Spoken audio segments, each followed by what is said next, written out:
What up, YouTube? T-Movies here. Now, every year there's always a couple of underrated films that lots of people, barely even seen or really talk about as much when they got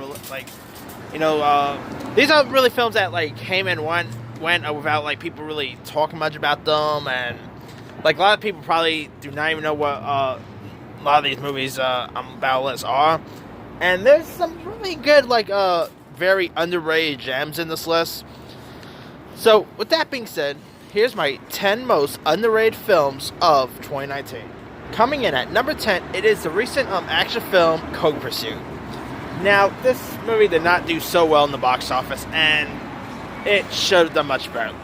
Cold Pursuit was a fun, violent action thriller where Liam Neeson is trying to take down these guys who ended up selling drugs to his kid, and who ended up dying from a drug overdose. And Cold Pursuit, now it is also a remake called Order of Disappearance, and I guess you could say it's Taken in the snow in a way. And once again, it proves that you don't mess with Liam Neeson's family, because if you mess with Liam Neeson's family, he'll definitely come at you. But man, I wish Cold Pursuit did, the reviews were actually pretty decent. But around the time this movie got released, there was the Liam Neeson controversy, where Liam Neeson said some not so great stuff a couple years back. Or it was a couple years back, but it was, recent and stuff. And I think that's one thing that really hurt this film. I hope Liam Neeson's career is not ever going to end, because that guy is too much a great actor. He's a legend. He's one of the best action stars there is. I even met Liam Neeson in person. I don't want to brag. But, yeah, if you guys haven't really seen Cold Pursuit, it's probably one of the most, violent thing Liam Neeson has ever done. It's even more violent than Taken. But, anyway, coming in at number 9, it is Greta. Now, this movie was a really creepy flick. Of course, it's about this, a young girl played by Chloe Moretz, who ends up, giving this package back to this, widow, played by Isabel Hubbard. But, their friendship ends up becoming very creepy and all, and everything's not what it appears to be. And Isabel Hubbard, now she's more of a French actress. She hasn't really done much movies, for the U.S. audience. And I kind of hope to see Isabel in more U.S. based films. I mean, don't get me wrong, she's great in French movies and all, but man, I thought she was terrific in Greta. I even think she should even get an Oscar nomination for her performance. That's obviously there's been other actresses who's been as good since then, but yeah, Isabel was great. Chloe Moretz was terrific. Micah Monroe, she was a scene stealer. If you guys haven't seen Greta yet, it is really creepy, really terrifying. Isabel gives probably one of the creepiest performances of the year. Go check Greta out. Coming in at number 8 is The Beach Bum. Directed by Hamid Karim, starring Matthew McConaughey, Zac Efron, Martin Lawrence. You had Snoop Dogg. I mean, this movie was pretty, funny. I mean, it was pretty cool to see the director go from fall Spring Breakers with Beach Bum. Matthew McConaughey was hilarious in this thing. The scene with Martin Lawrence and the dolphin, I'm not going to spoil it, but if you guys see the movie, you'll see what I'm talking about. Of course, you had Zac Efron was also in this, Jonah Hill. The movie didn't get really well received when it got released, but I really got a kick out of it. If you guys haven't seen The Beach Bum yet, I'll say give it a go. It's a really funny flick. Alright. Yeah, now they're going to go back out and now coming in at number 7, it is Loose. Now, I was surprised of how good this film was. Because for one, it was directed by Julius Avery, who last directed that horrible Cloverfield film. So I'm like, okay, he's following that off with Loose. Could it be good or not? But I saw Loose, and it's really good. Octavia Spencer. Out of every supporting actress this year, I think Octavia Spencer is probably my favorite supporting actress of the whole year for Loose. She was magnificent in that movie. Calvin Harris Jr., who's an actor, keep your eye out for, thanks to stuff like Waves. And I mean, Calvin Harris Jr. is a really amazing actor, and he really showed his acting talents here great. You had Tim Roth, Naomi Watts, Really terrific film. If you guys haven't seen Loose, go check it out. Coming in at number 6, it is a reboot of Child's Play. Now, granted, it's not as good as the original.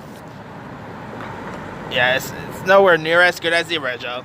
But I really got a kick out of the reboot of Child's Play. You know, Mark Hamill as the voice of Chucky. Not as good as Brad Dourif, but Mark Hamill voiced Chucky just perfectly.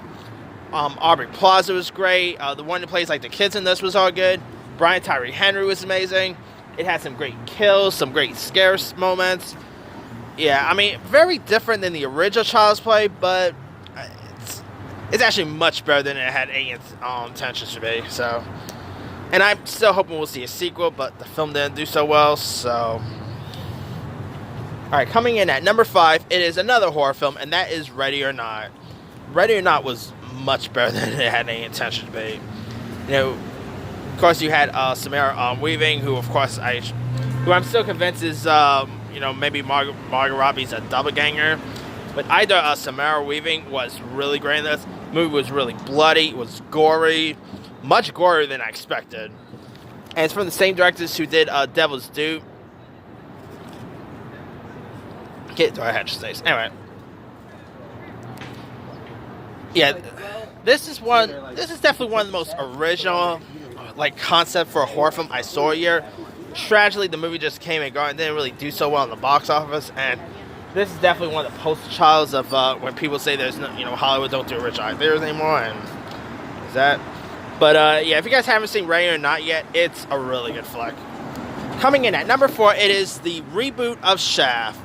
Now, this movie is actually much fun than I expected. It was pretty cool seeing Sam Jackson coming back as Shaft. You had Jesse T. Usher, who played like his son. You had Richard Roundtree reprising his role as the older Shaft. Of course, you had Virginia Hore, who had lots of scene stills in this. The movie was directed by ride-along director Tim Story. It is such a fun flick. It's really funny. Great action, pretty good violence there.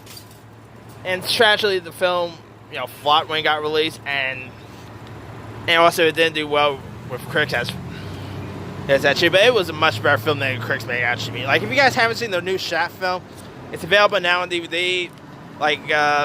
Maybe it'll come to Netflix whenever, but definitely go check out Shaft if you guys haven't seen that one. Number 3, it is Fine With My Family. Now, this is, of course, the film about famed WWE champion Paige, and of course, it's about her life and all. And you have Florence Pugh, who is having an amazing year. With Fine With My Family, she was great in Midsommar. Just saw Little Women. I'll have my review for that a little later. But man, Florence is an actress to keep your eye out for. She's going to be in the new Black Widow film. Of course, she was in Lady Macbeth. She's a really magnificent actress. And, Fine With My Family, I thought she really showcased her more of her acting chops. She was great as the role of Paige. Of course, you had Dwayne Johnson playing himself. I mean, it's a really magnificent movie. I mean, Stephen Merchant, of course, made his directorial debut with this film. Boy, I did not... When I was in my top 10 breakthrough directors yesterday, I cannot believe I forgot to add Stephen Merchant in that list. Shows how underrated this movie is. Anyway, coming in at number 2, it is The Peanut Butter Falcon. Peanut Butter Falcon, the movie just came and gone. It still was a hit when it got released. And as we speak, it still has 100% Rotten Tomatoes. So, really, everyone loves this movie. But there are majority of people who haven't really heard of Peanut Butter Falcon and never even bothered watching it. But if you guys haven't seen it, it's a really magnificent film. It's like a modern Mark Twain. It's one of the most original films ever. This is also a wrestling-based movie if you look at it, because it's about this young man with Down syndrome who wants to get into the wrestling, who wants to become a wrestler, and so he leaves his home to fulfill his dream of becoming a wrestler, and he of course be friends with Shia LaBeouf's outlaw character. Yeah, it was really great. Dakota Johnson was terrific. The two directors, which is this is their first feature, they did a great job at directing this movie. If you guys haven't seen The Peanut Butter Falcon yet, give it a go. I mean, you had Bruce Stern, Thomas Hayden Church. Such a really good film. Now, my number 1 underrated movie of the year goes to Blinded by the Light. I've been talking about this movie a lot, and there's a reason. It's a magnificent film. You know, they use the music by Bruce Springsteen so well. The lead actors in this, who I never really seen these actors in anything before, but man, they really nailed their acting chops here. This actor's name Nell Williams, who plays like the leads, love interest of sorts. I kind of want to see her in more stuff. I thought she was terrific. You know, from the same director of Ben Like Beckham. That's a pretty good movie. So nice to see. And she did a great job with this. You know, it was really funny. It had lots of heart. Great music. I mean, if you guys haven't seen Blind by the Light, I've been saying this for a while. Go check it out. I mean, the movie got released in back in August, and sadly, it didn't do so well. I mean, it did well with critics. Like, lots of people rave about this movie. Lots of people loved it. But sad to say, it did not do so well in the box office. Kind of, flop. And I mean, it shouldn't even get, like, I'm so surprised it did not get a Golden Globe nomination, because it's a really terrific film. And if you guys haven't seen it, definitely go check it out. Alright, that's pretty much it. Let me do the quick rundown. Alright, 10, Co-Pursuit. 9, Greta. 8, The Beach Bomb. 7, Loose. 6, Child's Play. 5, Ready or Not. 4, Shaft. 3, Fighting with My Family. 2, The Pier by Falcon. And 1, Blind by the Light. Now, there's a few other underrated films of the year. Like, a few other underrated films I'll probably add is, I quite like that movie, Jexy, with Adam Devine. Isn't Romantic was kind of underrated when it got released.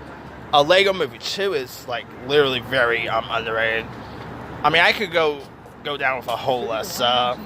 Giant Little Ones is a pretty good underrated flick. What else? Little's not really that underrated. The Pet Sematary movie, like, remake was pretty underrated. Sad to say, Dr. Sleep is a bit underrated. Like, that movie did not do so well, and lots of. I'll also probably go with Judy. Like, despite the the good reviews and the Oscar buzz, I feel like no one still haven't really talked about that Judy Garland biopic Judy yet. Like, I feel like people now still have not even seen that movie yet. So, anyway, let me leave to you guys. What are some of your most underrated movies of 2019? Drop a comment below. Don't forget to like, subscribe, hit that bell for more notifications. This here is Team Movie signing off.